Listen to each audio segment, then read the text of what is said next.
நிறைய brands, businesses, leaders பல பேர் தங்களுடைய வரட்டு பிடிவாதத்தினால தோல்வி அடைஞ்சிருக்கிறாங்க.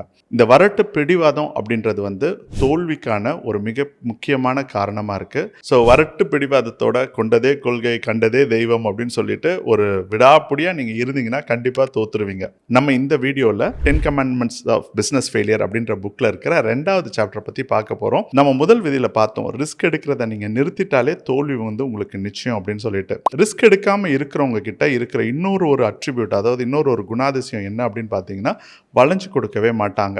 அதாவது தாங்க பிடிச்ச முயலுக்கு 3 கால், எனக்கு அல்டிமேட் ஃபார்முலா கிடச்சிச்சு, இப்படி தான் பண்ணணும், இப்படி தான் செய்யணும் அப்படின்றது ஒரு விஷயங்களில் விடாப்பிடியாக இருப்பாங்க. அதாவது உங்களுடைய வேல்யூஸ், மதிப்பீடுகள்னு சொல்கிறோம் இல்லையா, அதில் நீங்கள் வந்து விடாப்பிடியாக கண்டிப்பாக இருக்கணும். அதே சமயத்தில் உங்களுடைய பயணங்கள் அப்படின்னு சொல்லும்போது பாதைகளில் வந்து நெளிவு சுழிவுகள் கண்டிப்பாக இருக்கும்.